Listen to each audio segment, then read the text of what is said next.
प्रेम 78% अंकों से उत्तीर्ण होकर 10वीं कक्षा में पहुंच गया था।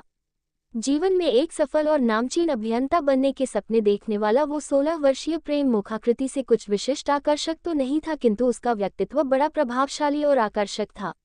हल्का सांवला, अच्छी कद काठी का स्वामी, प्रेम स्वभाव से बहुत ही विनोदी था। मस्ती मजाक तो जैसे उसका हर समय शुरू ही रहता था। शायद ही उसके विद्यालय में कोई उसका दुश्मन रहा हो। कक्षाचार्य या प्रधानाचार्य से यदि विद्यार्थी समूह को कोई अनुरोध करना होता था तो वो प्रेम के माध्यम से ही अपनी बात पहुंचवाते थे और अधिकांशतः उन्हें सफलता भी मिलती थी। उसकी एक सहपाठी प्रीत, जो उसके साथ पिछले 3 वर्षों से उसी विद्यालय में पढ़ रही थी, उसकी सबसे अच्छी दोस्तों में थी और ये दोस्ती का हाथ प्रीत की तरफ से ही बढ़ाया गया था। प्रीत के चेहरे से एक अलग ही ओज, एक चमक दिखाई देती थी। उस किशोरी प्रीत के मुखमंडल की आभा जैसे देखते ही बनती थी। कमल नयनी उस प्रीत के गुलाब की पंखुड़ियां सदृश गुलाबी होंठ उसके श्वेतवर्णीय देह की आभा को सुशोभित करते थे। महान देह की स्वामिनी प्रीत का हृदय भी उतना ही स्वच्छ और पवित्र था। शायद यही आकर्षण प्रेम को प्रीत की मित्रता स्वीकार करने में प्रीत का अधिवक्ता बना हो। किंतु प्रेम और प्रीत वर्तमान में बहुत ही अच्छे दोस्त बन चुके थे और कभी आपस में कोई भी बात नहीं छुपाते थे। प्रेम और प्रीत दोनों एक निम्न मध्यम वर्गीय परिवार से संबंधित थे, अतः दोनों अपनी शिक्षा को लेकर भी उतने ही गंभीर रहते थे। प्रेम और प्रीत दोनों की इस बार बोर्ड की परीक्षा थी और उनकी आशा थी कि अच्छे अंकों से उत्तीर्ण होकर छात्रवृत्ति और मेधावी आरक्षित सीट पर एक नामचीन विद्यालय में प्रवेश लेंगे, क्योंकि उनका वर्तमान विद्यालय 10वीं तक ही अध्यापन सेवा उपलब्ध करवाता था। इसी वर्ष एक महिला अध्यापिका कविता उनके विद्यालय से जुड़ी थी। गणित में महारत हासिल उस अध्यापिका को पढ़ाने के लिए प्रेम और प्रीत की ही कक्षा दी गई थी।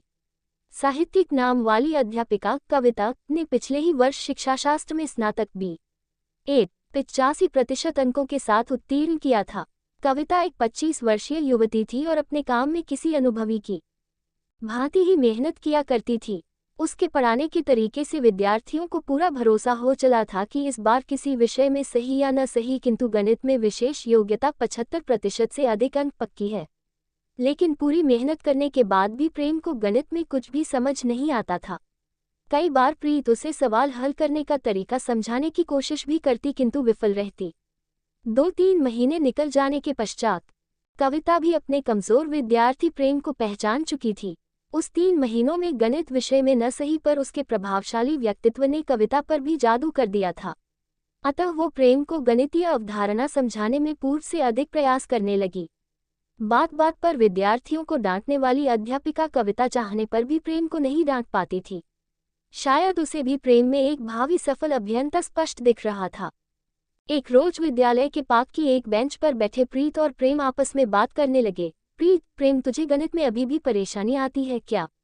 प्रेम, नहीं प्रीत, अभी पहले जितनी परेशानी नहीं आती। कविता, मैम अच्छा पढ़ाती हैं। प्रीत, इतना भी अच्छा नहीं पढ़ाती। पता नहीं क्यों हमारे क्लास के सभी लड़के उनके लिए पागल हो रखे हैं। ऐसे तो दिखने में भी कोई विश्व सुंदरी नहीं है। प्रेम, छोड़ो प्रीत इस सब बातों को, हमें अपना 10वीं बचाना है। और फिर आज के युग में ऐसा कौन है जो अपना खाली समय में बिना पैसा लिए भी सेवा दे? प्रीत, क्या मतलब तेरा? प्रेम, वो मुझे कक्षा के अतिरिक्त भी पढ़ा देती हैं। कोई पैसा नहीं मांगा उसके लिए कभी भी। प्रीत, मतलब रोजाना तू शारीरिक शिक्षा वाली कक्षा से गायब होकर उन्हीं के पास होता है। प्रेम, हाँ तो इसमें गलत क्या है? प्रीत, तू नहीं समझ रहा। प्रेम, कैसे समझाओ तुझे? अच्छा वो शादीशुदा हैं। प्रेम, मुझे क्या पता, वैसे कभी मांग में उनके सिंदूर देखा तो नहीं। शायद हो या। प्रीत, एक बात बता, पूरी कक्षा में वो सबको डांटती हैं, मुझे तो शायद सबसे ज्यादा ही डांटती है, तुझे क्यों नहीं डांटती? प्रेम, जैसा तुम सोच रही हो प्रीत वैसा कुछ नहीं है। इसी बीच कविता कक्षा लेने जाते वक्त गलियारे से प्रीत और प्रेम को पार्क में साथ बैठे वार्तालाप करते देख विद्यालय के चौकीदार भैया को आदेशित करती है कि वह जाएं और प्रेम और प्रीत को कक्षा में पहुंचने के लिए जोरदार डांट लगाए। भैया आदेश का पालन करने जाते हैं, लेकिन उन दोनों से बिना कुछ उग्र हुए शांत भाव से बस इतना ही कह पाते हैं कि कविता मैम ने आप दोनों को यहाँ बैठे देखा था तो वो मुझे आपको कक्षा में जाने का बोलने के लिए कह कर गई हैं। प्रीत इतना सुनकर वहां से ये बोलकर कि मुझे तो इस कविता पर 2 कौड़ी का भरोसा नहीं है, वहां से भाग जाती है। प्रेम प्रीत के उस दिन के व्यवहार को जैसे समझ ही नहीं पा रहा था। आखिर उसकी समस्या क्या है? क्या वो मुझे गलत समझ रही है? क्या वो मैम को निस्वार्थ भाव से सेवा करने वाली कविता मैम को यदि इसकी गलती से भी भनक लगी तो उन्हें कितना दुख होगा। मेरे बारे में आखिर वो क्या सोचेंगी। इसी पशोपेश में प्रेम ने निर्णय लिया कि कुछ दिन और शेष है बोर्ड परीक्षा में, तो सही रहेगा यदि ऐसी किसी भी वार्तालाप से वो स्वयं को दूर रख पाए। दिन निकलते गए, कभी किसी खाली कक्षा में, कभी मध्याह्न भोजन के समय तो कभी गणित की कक्षा के बाद कविता प्रेम को ऐसे ही पढ़ाती रही। यदि कक्षा का कोई और लड़का या लड़की वही गणितीय अवधारणा या संप्रत्यय प्रेम के साथ बैठकर पढ़ने को रुक जाता तो कविता मैम की असहजता को आसानी से अनुभव कर पाता। यद्यपि ऐसा अनुभव किसी को भी उस समय नहीं होता था जब कविता एकांत में प्रेम को पढ़ाती थी। इस सब के चलते प्रेम के काफी पुरुष दोस्त उससे दूर रहने लगे थे, या किशोरावस्था का एक विशेष प्रभाव कह लो जिसके चलते प्रेम के पुरुष मित्र उन सभी के मन को भाने वाली कविता की निकटता प्रेम की तरफ स्वीकार नहीं कर पा रहे थे। एकांत में तो अब वो भी प्रेम से मस्ती मजाक करने लगी थी। शायद दैनिक मेल मिलाप दोनों को एक अच्छा दोस्त बना रहा था, फिर चाहे वह अध्ययन हेतु ही क्यों न था।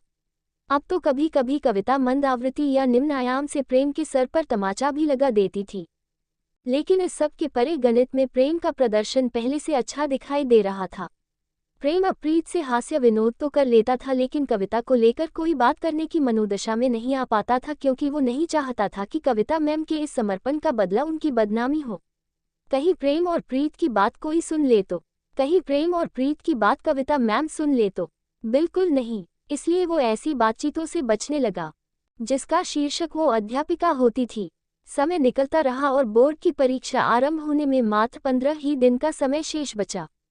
बोर्ड परीक्षा से पहले विद्यालय ने विद्यार्थियों को स्वयं से तैयारी करने के लिए मुक्त कर दिया, छुट्टियां दे दी ताकि विद्यार्थी अपना अभ्यास करते रहे।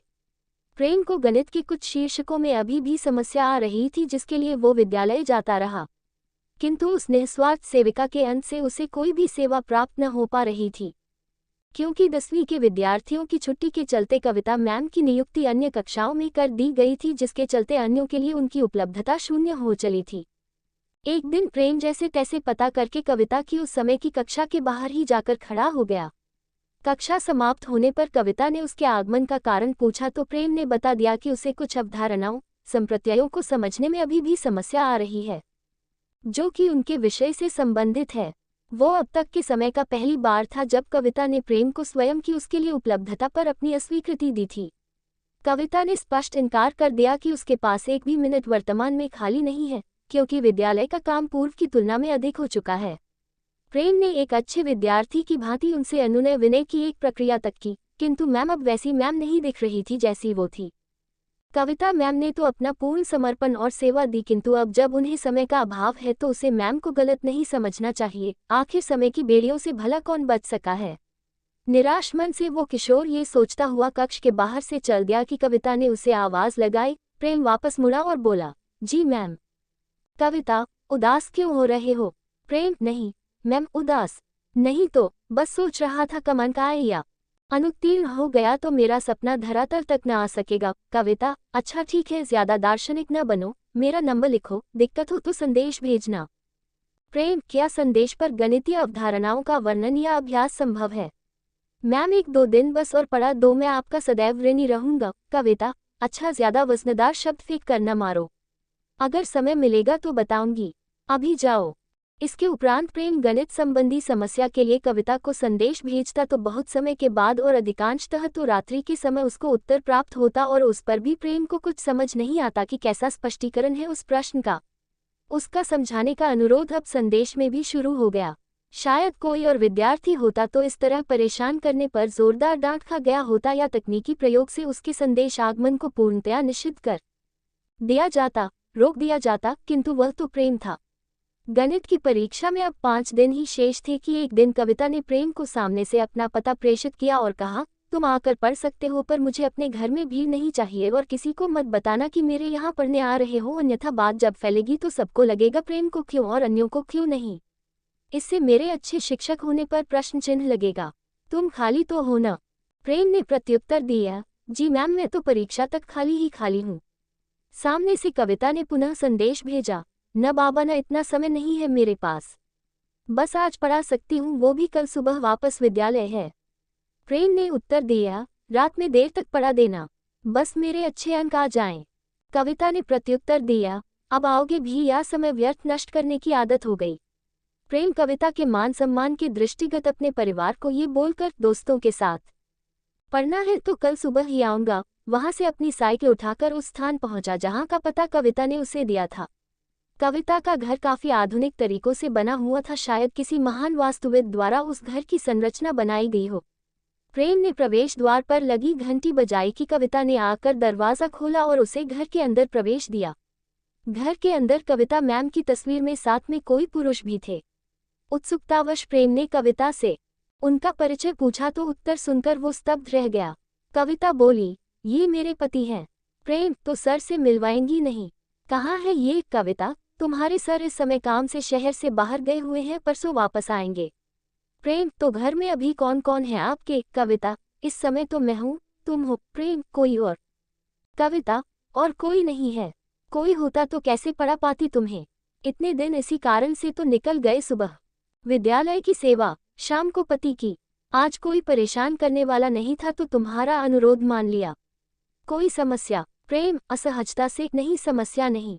पढ़ाई शुरू करें? कविता, हाँ बिल्कुल, पर पहले ये बताओ चाय पियोगे या कॉफी? प्रेम, एक गिलास पानी। कविता, अभी लाए प्रेम, जब तक तुम वो सामने वाले कमरे में जाकर बैठो। प्रेम, जी मैम। इसी के साथ कविता पानी लेने चल देती है। वही प्रेम सामने कक्ष में प्रस्थान करता है। समय का अभाव मूल विषय से ही जोड़े रखता है, किंतु जब समय अधिक हो तो इधर उधर की बातों में भी समय व्यर्थ ही नष्ट किया जाता है। अतः वो एक सवाल हल करते और फिर किसी अन्य विषय पर वार्तालाप में फंस जाते। देखते ही देखते 3 घंटे निकल गए। कविता और प्रेम अब गुरु शिष्य परंपरा में बंधे हुए कम और दोस्तों जैसे ज्यादा लग रहे थे। कविता कुछ समय उपरांत प्रेम के लिए कोई न कोई खाद्य पदार्थ या पेय सामग्री ला रही थी। अचानक कविता को उत्सुकता हुई। एल कविता, प्रेम, तुमसे एक बात पूछूं? प्रेम, हाँ मैम। कविता, पहले तो ये मुझे मैम मैम बोलना बंद करो। प्रेम, फिर क्या कहूँ? कविता बोलो। प्रेम, लेकिन मैम। कविता, लेकिन वेकिन कुछ नहीं, यहाँ वैसे भी कोई नहीं है। कविता, बोलोगे तो मुझे अच्छा लगेगा। प्रेम, पर मुझे अच्छा नहीं लगेगा। कविता, ठीक है फिर मैं नहीं पढ़ाऊंगी, मरता क्या नहीं करता कहावत। सोचकर प्रेम ने सोचा, मैम ने आज तक कुछ नहीं मांगा, हमेशा निस्वार्थ भाव से मेरी सहायता की है, उनका मन रखने के लिए बोल देता हूँ। प्रेम, ठीक है पर आप अब पढ़ाए। कविता, पहले कविता कहकर पढ़ाने को बोलो।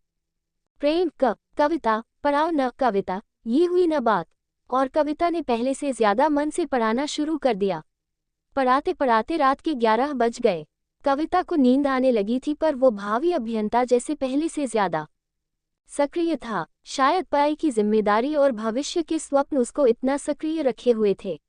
अतः प्रेम को बताकर कि उसे नींद बहुत तेज आ रही है, कविता नहाने चल दी, क्योंकि नींद भगाने का इससे उत्तम कोई विकल्प उसे नहीं सूझ रहा था। कविता नहाने के बाद जिस तरह के वस्त्रों में प्रेम के सामने आई कि कोई भी व्यक्ति लज्जिया जाए। शायद मैत्रीपूर्ण स्थिति में लाने के बाद कविता उस किशोर के उस उम्र के पड़ाव की जैसे कोई परीक्षा ले रही हो। प्रेम ने शर्म के मारे मुंह फेर लिया। कविता, प्रेम मेरी तरफ देखो। प्रेम, आप मुझे गलत समझ रही हो, मैं वैसा नहीं हूँ जैसा आप सोच रही हो। कविता, मैंने कहा मुझे देखो। प्रेम, क्या इसके लिए तुम्हारा मित्र समूह मेरे आगे पीछे नहीं फिरता था? प्रेम, फिरता होगा, पर मैंने हमेशा आपको अच्छा समझा। कविता, मैं अच्छी ही हूँ, एक बार देखो तो मेरी तरफ।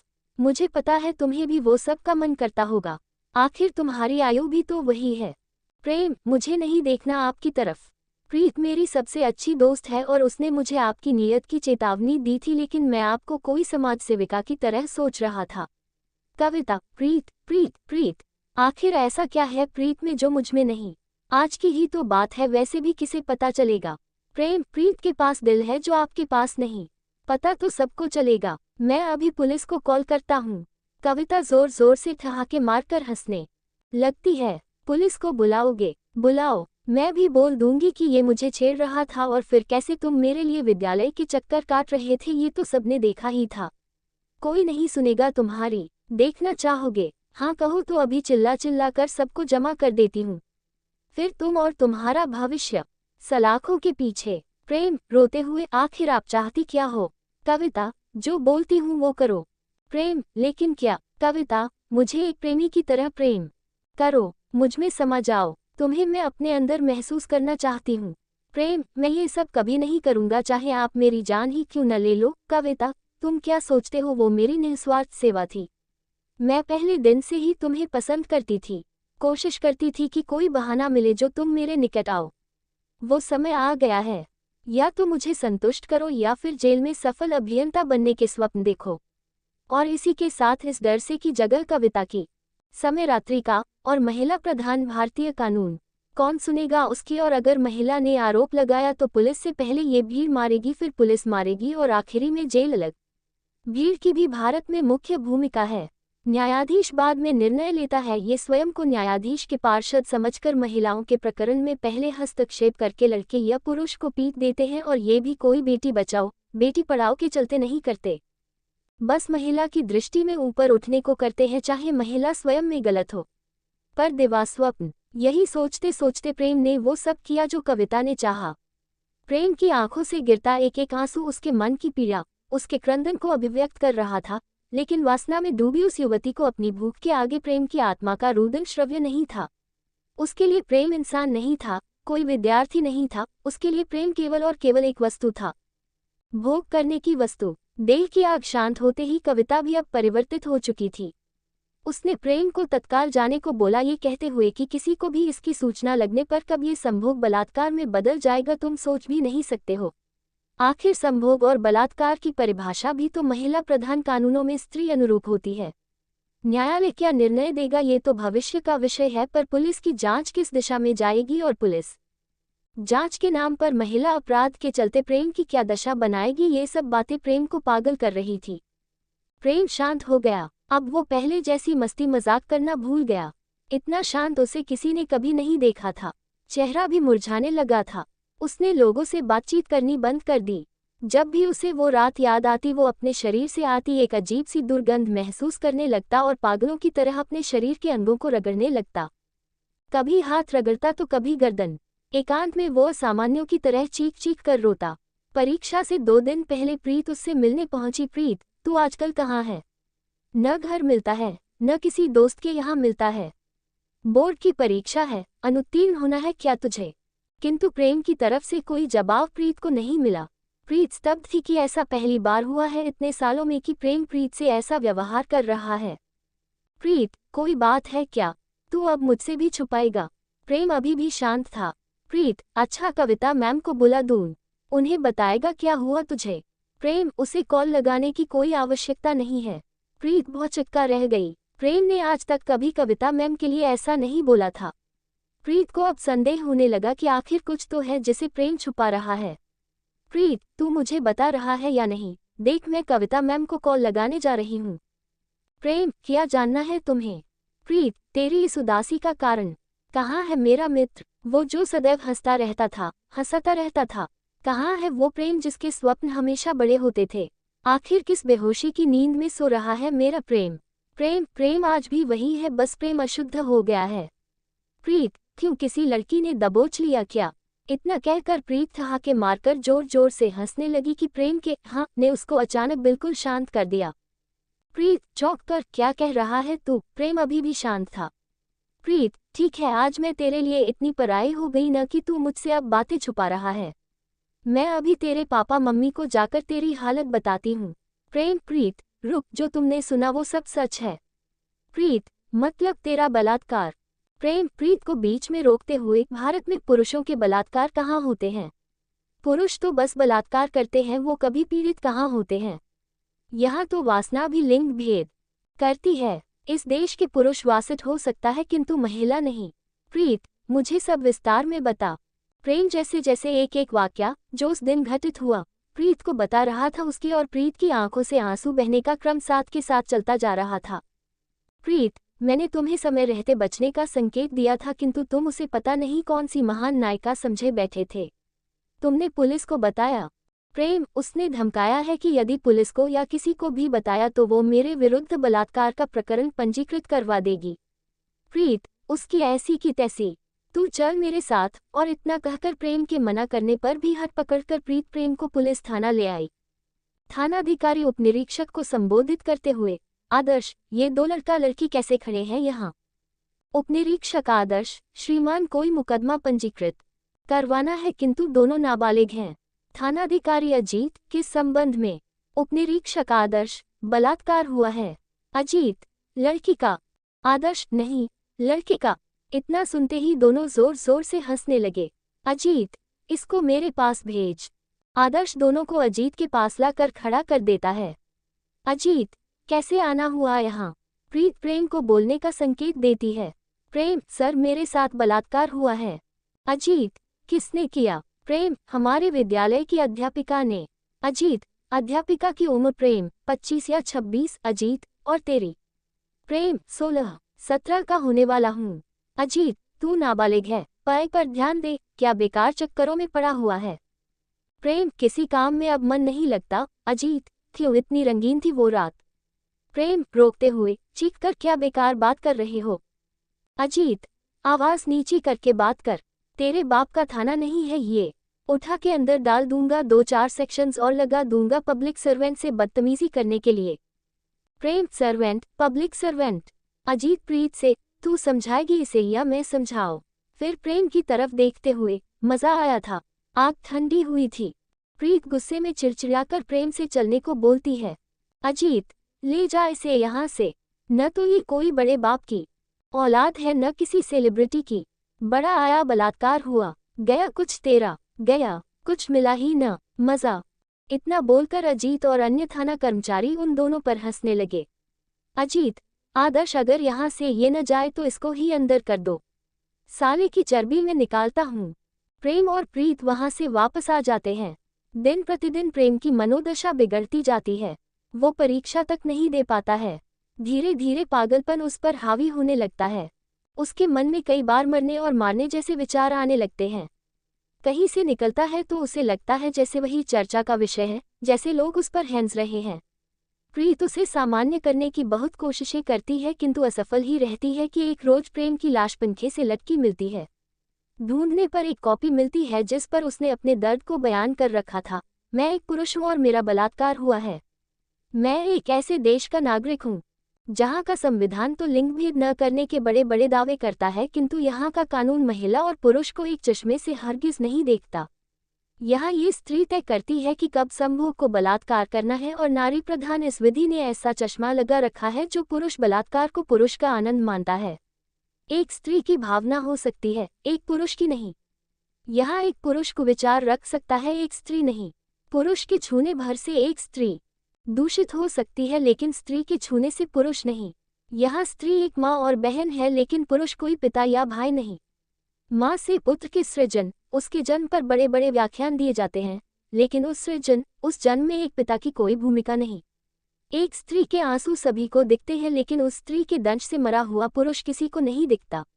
महिलाओं के पास रोने को कम से कम भीड़ तो है, आयोग तो है, हमारे पास तो रोने के लिए कोई कंधा भी नहीं है। न सभी पुरुष बुरे होते हैं न सभी महिलाएं अच्छी। अपने हाथ तक की तो सभी उंगलियां एक सी नहीं होती।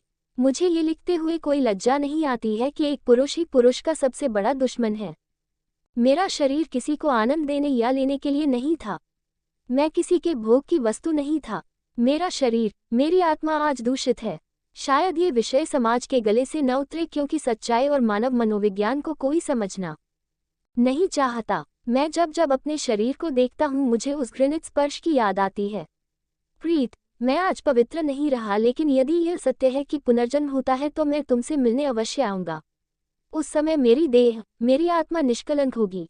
उस जन्म में मैं तुम्हें और अपने सपने दोनों को एक साथ अपनाऊंगा। मैं अपने प्राण त्याग रहा हूँ मेरे माँ पापा को समझाने की कोशिश करना कि उनका बच्चा दिन प्रतिदिन किस घुटन में जी रहा था। अंतिम विदाई, आपका प्रेम। Thanks for watching. Please like and subscribe the channel for more watching.